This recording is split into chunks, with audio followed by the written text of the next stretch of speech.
음질은 WF가 더 좋다고 얘기하고 싶고 노이즈 캔슬링도 WF가 더 좋다고 생각할 수 있고 편의성 중에서 뭐 이제 가지고 다니는 거 이것도 WF가 더 좋다고 생각하고 뭐야? 이거 왜 써야 되냐? 네, 오늘 해볼 제품은 이 정도로 많이 팔릴 줄은 몰랐어요. WF-1000XM4입니다. 소니 제품이 이 정도로 품절날이 난 거는 처음 보는 것 같습니다. 그만큼 인기가 좋고 사람들이 많이 선택하는 이유가 있다는 거겠죠? 다른 분들 리뷰는 많이 보셨을 테니까 그냥 제 리뷰는 거기서 플러스로 참고한다라는 느낌으로 좀 받아주셨으면 좋겠습니다. 거두절미하고 소니를 선택하는 이유는 가장 큰 이유는 역시 음질일 거예요. 소니 특유가 가지고 있는 그 따뜻한 사운드를 좋아하시는 분들도 많을 거고 신뢰도가 높아가지고 구매하시는 분도 많을 겁니다.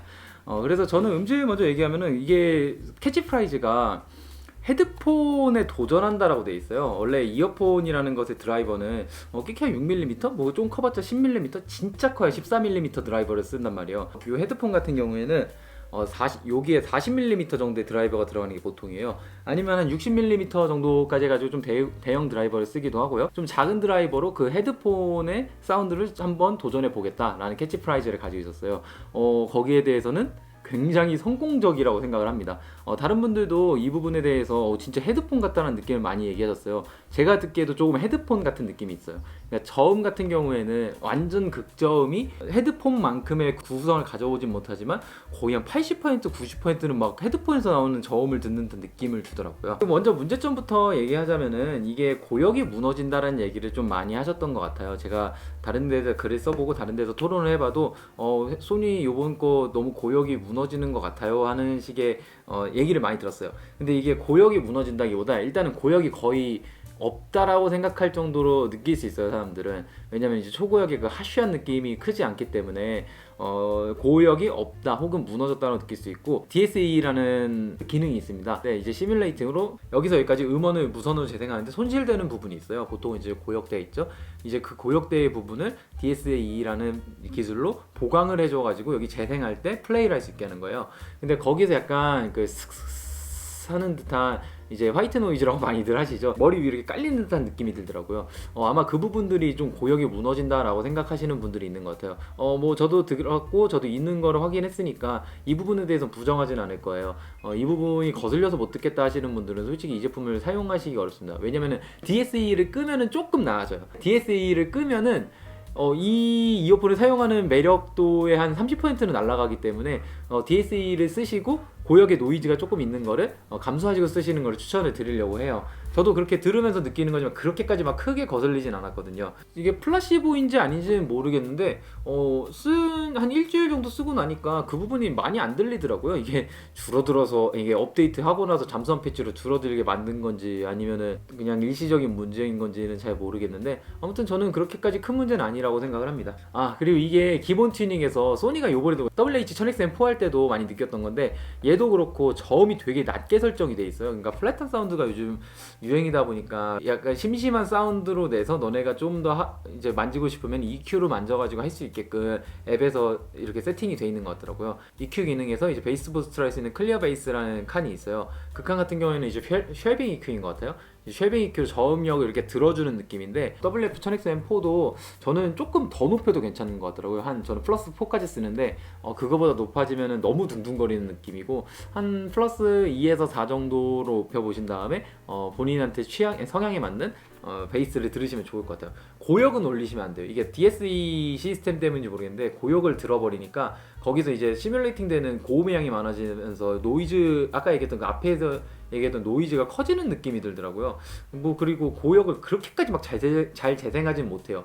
저음역을 잘 재생하긴 하는데 그래서 저는 클리어 베이스만 좀 올리시는 걸 추천을 하고 다른 EQ는 건드리지 않는 걸 추천을 합니다. 잡혀있는 명료도나 이런 게 높다 보니까 이제 싸구려 드라이버 같은 경우에는 저음을 높이는 순간부터 막 무너지기 시작하거든요, 사운드들이. WF 같은 경우에는 그 저음을 올릴수록 사운드가 매력적으로 바뀌는 상당히 고급스러운 이어폰이라는 거 알고 계시면 좋을 것 같습니다.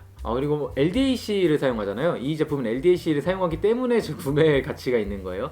그래서 애플 유저분들에게는 그렇게 추천드리지 않아요. 애플 이제 에어팟을 쓰시는 분들은 AAC로 사용해야 되는데 물론 AAC가 나쁘다는 건 아닌데 LDAC의 본고장인 소니에서 LDAC를 기준으로 만든 이어폰이 나왔는데 그거를 굳이 애플에 쓰겠다는 거는 저는 그렇게 좋다라고 생각하진 않아요. 솔직히 돈이 좀 아깝다고 생각을 합니다. 안정성이 진짜 많이 올라왔어요. 제가 처음에 LDAC를 경험했을 때는 진짜 안정성이 너무 부족해가지고 코드리스는 편의성으로 써야 되는 건데 너무 부족하다. LDAC 사용하는 것들을 많이 추천을 못 드렸었는데 이제는 안정성도 어느 정도 올라온 것 같고 음질도 그만큼 좋게끔 해주기 때문에 LDAC 음질과 AAC 혹은 다른 코덱들과의 음질은 진짜 천지 차이거든요. 22.05K까지 이제 플레이가 가능한 것과 24K까지 플레이가 가능한 거는 생각보다 많은 차이점을 가져오기 때문에 여러분들에게도 LDAC를 이제 추천해 줄 수 있을 것 같아요.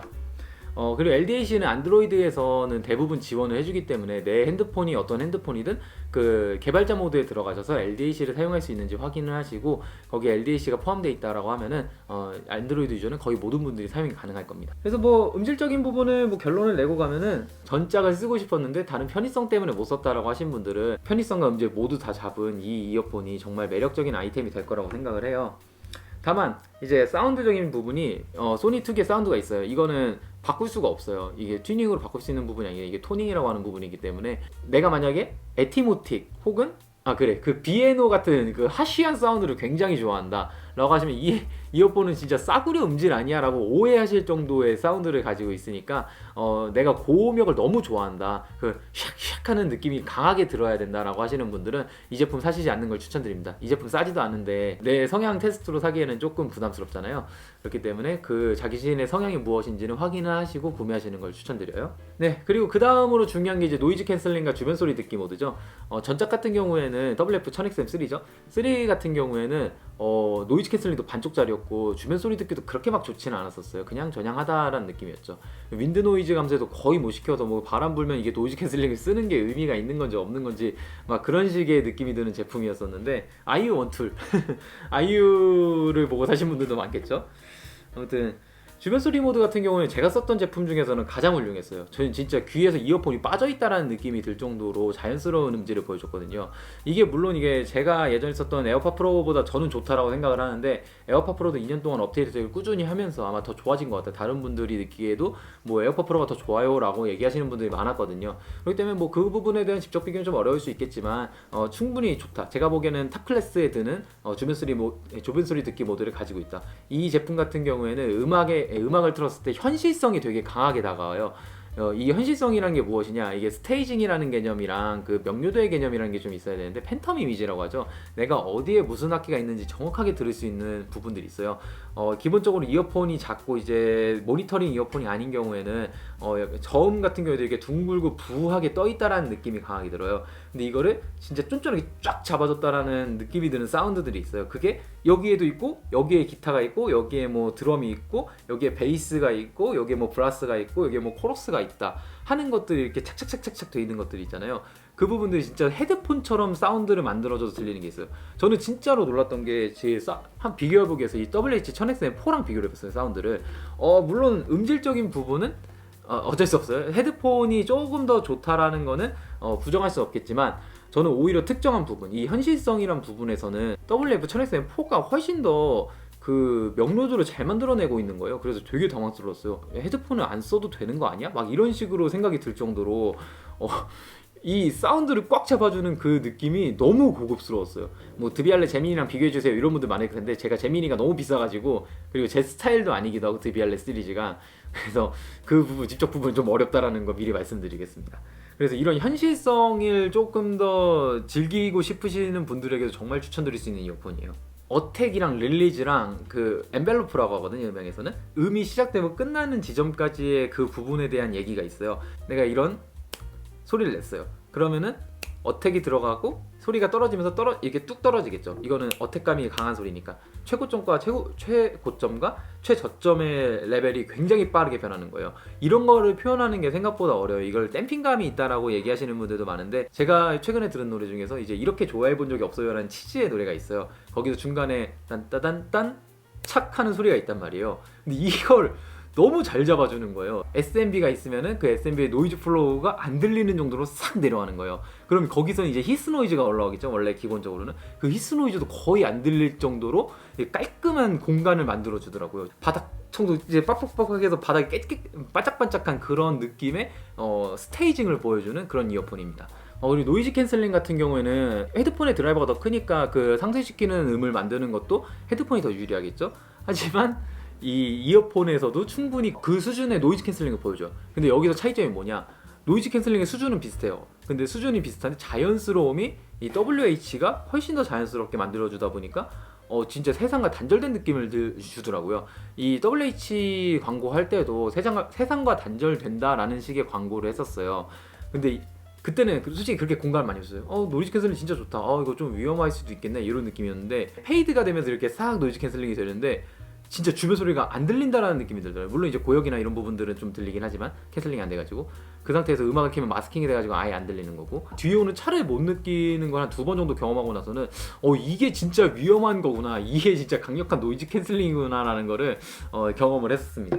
그리고 이 자연스러움이 왜 중요하느냐, 제가 예전에 1, 2년 전에 리뷰할 때만 하더라도 멀미할 수 있어요 라는 얘기를 많이 했어요. 실제로 제가 멀미를 좀 자주 해가지고 3D 멀미도 있고 그 VR 멀미도 있는 사람이라 가지고 부자연스러운 부분이 있었을 땐 되게 멀미를 많이 했었거든요, 노이즈 캔슬링을. 그래서 노이즈 캔슬링 안 쓰는 경우도 되게 많았었는데 이거 워낙 자연스러워서 멀미를 느낄 틈이 없어요.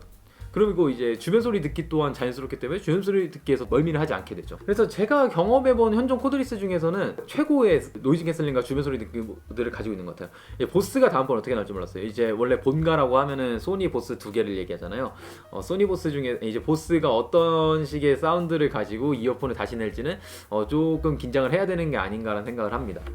물론 그렇다고 이제 좋은 점만 있는 건 아니에요. 코드리스를 얘기할 때는 착용감에 대한 부분을 빠뜨릴 수가 없어요. 왜냐면은 상시적으로 사용하는 부분이고 오래 사용하시는 분들은 뭐 출퇴근만 하더라도 하루에 4-5시간 사용하는 거잖아요. 근데 저는 이거 1시간 정도 끼니까 귀가 아파오긴 하더라고요. 진짜 빡빡해요, 이게 유닛이.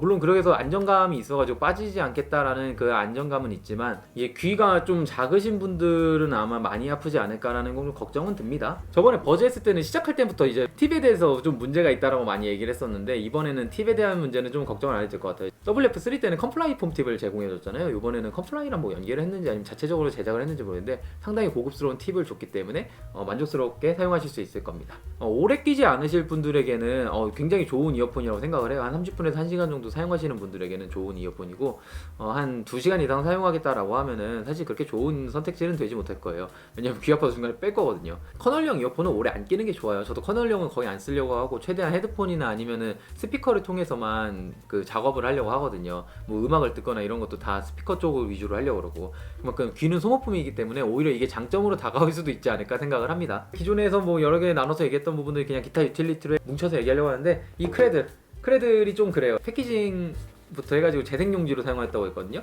그러니까 이제 환경을 생각하는 기업입니다 하면서 하는 요즘 뭐 약간 트렌드 있잖아요. 그런 것들이 있는데 이것도 환경을 생각하는 플라스틱으로 만들었다 그래가지고 재생이 가능한 플라스틱이라고 알고 있어요. 근데 이 재생 가능한 플라스틱이 좀 너무 싸구려 느낌이 나요. 좀 가벼워서 좋은 것도 있거든요. 가볍긴 가벼워요. 근데 좀 싸구려 느낌이 난다. 가볍기 때문에 싸구려 느낌이 나는 것 같아요. 묵직하고 약간 금속 재질이 들어갈수록 좀 고급스러운 느낌이 있잖아요. 이제 그런 부분들이 좀 아쉽고, 그건 좋아요. WF-1000SM 쓸 때 이렇게 둘 수밖에 없게끔 만들어놨어요. 진짜 이해가 안 됐거든요. 왜 뚜껑이 있고 로고가 있는 부분을 뒤집어서 가려놓게끔 이렇게 해놓나라는 생각을 했었는데 이번 그래도 정자세로 돌아왔다. 이거는 정말 좋은 선택이라고 생각을 합니다. 코드리스 리뷰하면서 어이없어하는 거 2개가 있는데 하나가 그 WF-1000XM3가 엎어놓은 거고 하나가 AKG 그 LR 바꿔놓은 거예요. 유닛도 크기에 비해서는 굉장히 가벼운 편이에요. 이것도 뭐 재생 가능한 플라스틱으로 만들었겠죠. 그래서 그렇다 보니까 좀 가볍게 느껴져서 그런 점은 좋더라고요. 크레들의 자력이 꽤 강해요. 이 크레들의 자력이 이게 탁 두면 이게 싹 빨려 들어가는 그게 있는데 이 느낌을 좋아하시는 분들이 있을지는 모르겠어요. 중국산 제품들을 썼을 때 이런 강한 자력을 가진 제품들이 많았거든요. 근데 솔직히 저는 이렇게 자력이 강하면 좀 싸구려 느낌이 들긴 해요. 딱 그 지점이 있어요. 이렇게 뒤집었을 때는 아니면 내가 조금 과격하게 움직였을 때 떨어지지 않는 안정감을 가지면서 이게 탁 빠졌을 때는 좀 손쉽게 빠지는 그 자력의 지점이 있는데 그게 좀 고급스러운 느낌을 주지만 요거는 그냥 강해요. 그래서 이제 안정성은 굉장히 높지만 살짝 중국의 느낌이 나는 부분이 있다 정도. 이런 고급스러운 디테일 같은 경우에는 뭐 그렇게 중요한 건 아니긴 하니까요. 그냥 한번 얘기해보고 싶었어요. 그리고 배터리는 전 3시간 이상 가면 딱히 불만하는 편이 아니기 때문에 거의 뭐 버즈 프로급으로 가는 것 같더라고요. 이것도 이어폰이. 크레들 같은 경우에는 큰 배터리 가지고 있지 않지만 유닛 자체의 배터리가 꽤 오래 가서 그런 기술 발전도 굉장히 좋은 것 같습니다. 그 헤드폰즈 앱은 기존에도 훌륭했었죠. 다만 그 헤드폰즈 앱이 소니 헤드폰즈라고 좀 해줬으면 좋겠는데 헤드폰즈라고만 돼 있어가지고 이거 애플리케이션 이렇게 찾는 거만 좀 헷갈리는 거 말고는 괜찮은 어플리케이션입니다. 그리고 통화 성능은 제가 여러 번 통화를 해봤는데 제가 일부러 이거를 뭐 이어폰으로 통화하는 거야 이런 식으로 얘기 안 하고 통화를 했었어요.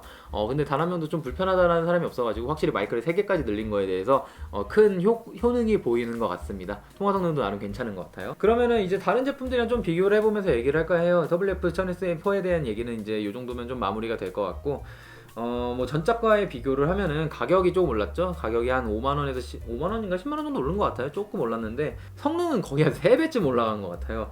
그리고 전작에 윈드 노이즈를 아까 얘기했던 전작에서 윈드 노이즈 좀 잡지 못했던 거, 마이크를 하나밖에 못 썼기 때문에 그 부분이 되게 약했는데 이 부분은 윈드 노이즈를 좀 많이 잡아가지고 사용함의 편리성을 늘렸다는 거. 그리고 사운드 전작도 사운드 전체적으로 훌륭했었으나 훨씬 더 훌륭한 사운드를 만들어냈다라는 거. 그리고 통화 성능 아까 얘기했던 굉장히 좋아하는 거. 그리고 유닛이 커서, 그러니까 1000SM3는 이런 길다란 유닛이었어요. 뭐 콩나물도 아니고 이거 이렇게 해서 오는 것도 아니고 되게 애매한 크기였었는데 그 부분에서 굉장히 작아지는 유닛이 굉장히 작아졌다라는 거. WF-1000SM3 사는 가격이면은 버즈 프로 사야죠. 버즈 프로가 훨씬 나은데. 그럼 이제 다음으로 버즈 프로와 좀 비교를 해보면은 물론 이게 같은 가격대에 있는 제품은 아니에요.